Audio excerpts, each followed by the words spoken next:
ចឹង keyboard នេះគឺវាតូចស្រាលហើយជាប្រភេទ keyboard ស្ងាត់គឺយើងវាយទៅអត់ឮសំឡេងអីទេហ្នឹងហើយហើយវាទូចនេះទូចហើយស្រាលគឺយើងងាយស្រួលដាក់តាមខ្លួនមែនតើហ្នឹងហើយគឺយើងដាក់តាមកាបូបយើងយកទៅលេងនៅហាងកាហ្វេឬក៏យើងយកទៅលេងនៅណាផ្សេងក៏បានដែរចឹង keyboard នេះគឺវាល្អមែនតើយើងអាចប្រើបាន3 mode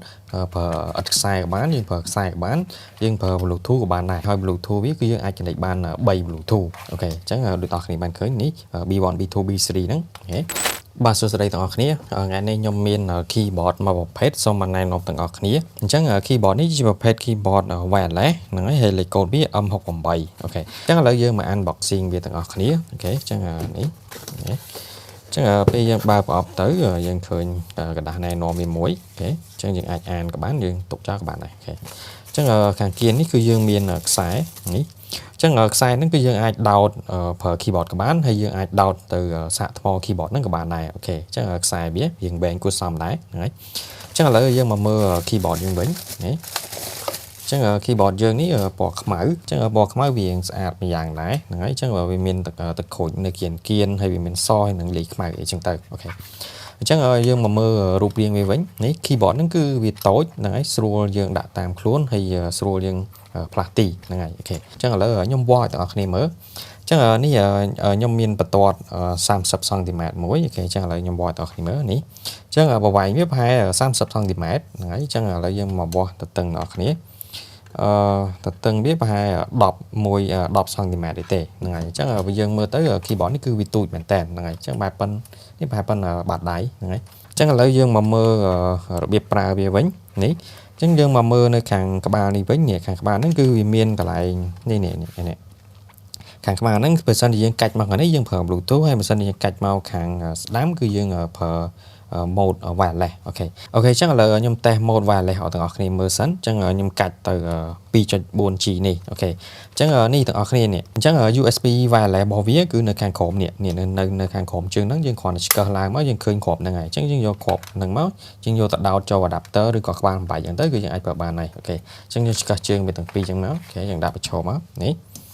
អញ្ចឹងដល់ពេលណាវាអត់តន់ connect គឺវាអត់មានលូតភ្លើងអីទេនេះវាលូតភ្លើងបាននេះអូខេអញ្ចឹងឥឡូវខ្ញុំតេស្តខ្ញុំសាក connect ឲ្យបងប្អូនគ្នាមើលអញ្ចឹងខ្ញុំដោតចូល adapter របស់ខ្ញុំសិននេះអញ្ចឹងខ្ញុំដោតចូល adapter ហើយខ្ញុំដោតចូល tablet របស់ខ្ញុំអូខេអញ្ចឹងយើងដោតមកអូខេអញ្ចឹងដល់ពេលយើងដោតហើយយើងគ្រាន់តែចុចមួយ key 2 key ទៅគឺវាដើរហើយហ្នឹងហើយអញ្ចឹងវាចាប់ផ្ដើមដើរគឺវាលូតភ្លើងមកបែបនេះអូខេអញ្ចឹងនេះភ្លើងវានេះអញ្ចឹងឥឡូវនេះគឺដើរហើយអូខេអញ្ចឹងឥឡូវយើងសាកវាយមកនេះអូខេគឺល្បឿនវាយគឺអត់ delay ទេគឺវាលឿនហ្នឹងហើយលឿនសឹងតែស្មើនឹងយើងប្រើខ្សែអូខេនេះដូចបងប្អូនបានឃើញអូខេឥឡូវយើងមកមើលភ្លើងវាទាំងអស់គ្នានេះអូខេភ្លើងវាបែបហ្នឹងគឺរៀងល្ងិតហើយរៀងភ្លឺមកវិញអូខេអញ្ចឹងភ្លើងវាក៏យើងអាចសេរីបានដែរគឺយើងអាចដូរ mode វាយើងចុចគ្រាន់ FN ហើយយើងចុចអាកន្លែងនេះមកអញ្ចឹងកន្លែងនេះយើងចុចមួយទៅវាបិទភ្លើងហ្នឹងហើយអញ្ចឹងដល់ពេលយើងចុចមួយទៀតមកគឺវាបើកភ្លើងជាប់អូខេអញ្ចឹងវាបើកភ្លើងជាប់បែបនេះហ្នឹងអញ្ចឹងភ្លើងនេះគឺបែបហ្នឹងអញ្ចឹងដើម្បីតម្លាក់ភ្លើងយើងគ្រាន់តែចុច FN ហើយយើងចុចអា key down នេះមកនេះយើងចុច key down មកគឺតម្លាក់ភ្លើងហើយអូខេអញ្ចឹងដល់ពេលយើងចង់តម្លើងភ្លើងយើងគ្រាន់តែចុច FN ឲ្យចុះហើយយើងចុចតម្លើងមកគឺវាតម្លើងភ្លើងហើយអូខេអញ្ចឹងដល់ពេលយើងចង់ដូរ mode យើងគ្រាន់តែចុច FN ហើយចុច backspace នេះមកអូខេអញ្ចឹង mode រៀង dim បែបនេះអូខេអញ្ចឹងដើម្បីយើងចង់បន្ថយល្បឿន dim នេះយើងចុចកន្លែងនេះមកនេះអញ្ចឹងវារៀងល្ងិតហើយភ្លឺរៀងយឺតជាងមុនហ្នឹងហើយឃើញទេនេះអូខេអញ្ចឹងរៀងល្ងិតទៅបាត់អញ្ចឹងឥឡូវយើងតម្លើងល្បឿនវាវិញយើងគ្រាន់ចុច FN នេះយក FN ហើយយើងតម្លើងឡើងមកអូខេអញ្ចឹងដល់ពេលយើងតម្លើងអស់អាកន្លែងក្រមនេះវាលុបភ្លឺផ្លែបែបហ្នឹងអញ្ចឹងអាហ្នឹងមិនមែនមានន័យថាវាអស់ថ្មទេអញ្ចឹងដល់ពេលណាយើងតម្លើងអស់លេខវាគឺវាលុបភ្លើងបែបហ្នឹងហើយនៅពេលណាយើងតម្លាក់អស់លេខវាក៏វាលុបភ្លើងបែបហ្នឹងដែរមិនមែនមានន័យថាវាអស់ថ្មទេអូខេអញ្ចឹងខ្ញុំបញ្ជាក់តិចអា keyboard នេះជាប្រភេទ keyboard ជ័រទេវាមិនមែនជាប្រភេទ keyboard mechanic ទេហើយ keyboard នេះជាប្រភេទ keyboard ស្ងាត់គឺយើងវាយទៅគឺអត់ឮសំឡេងអីទេហ្នឹងហើយនេះអញ្ចឹងវាល្អមែនតើសម្រាប់អ្នកដែលចូលចិត្តលេងហ្គេមពេលយប់ឡើងអត់ចង់ឲ្យឮសំឡេងរំខានដល់អ្នកដទៃអូខេអញ្ចឹងជាប្រភេទ keyboard ស្ងាត់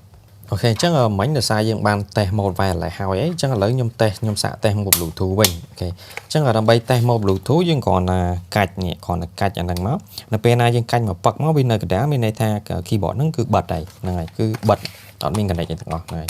គឺយើងបិទកុំឲ្យវាស៊ីថ្មអូខេអញ្ចឹងដល់ពេលយើងប្រើ mode Bluetooth យើងគ្រាន់តែកាច់ចូលអានេះមកនេះកាច់ចូលកន្លែង BT នេះមកហើយយើងអាចដក wireless នេះបានហើយអូខេអ ចឹងយើងដកអាក្របវានេះមកយើងដកអាក្របវានឹងមកយកមកទុកនៅខាងក្រោមនេះធម្មតាមកកុំឲ្យបាត់អាហ្នឹងតែបាត់គឺចាប់ហើយអូខេចឹងទុកចឹងមកឥឡូវយើងប្រើ mode Bluetooth ចឹងបន្ទាប់មកយើងយកទូរស័ព្ទយើងមកយើងបើក Bluetooth ធម្មតាទៅអូខេចឹងយើងបើក Bluetooth ហើយយើងចូលទៅ search អូខេចឹងយើងចាប់ដើម search អូខេអញ្ចឹងបើសិនជាយើង search ទៅវាអត់ឃើញហើយវាលោតភ្លើងយឺតបែបនេះនេះវាលោតភ្លើងកន្លែង A យឺតបែបហ្នឹងអញ្ចឹងយើងគ្រាន់តែចុច FN ឲ្យជាប់ហើយយើងចុច E នេះអញ្ចឹងយើងចុច FN ហើយយើងចុច E ឲ្យជាប់រហូតដល់វាលោតលឿនបែបនេះហ្នឹងហើយដល់ពេលវាលោតលឿនបែបហ្នឹងគឺយើងអាច search ឃើញឈ្មោះ Bluetooth ហ្នឹងហើយអូខេអញ្ចឹងដូចបងប្អូនបានឃើញនេះ M68 BT1 ហ្នឹងអូខេអញ្ចឹងយើងមក connect ហើយយើង tick ហើយយើង pair មក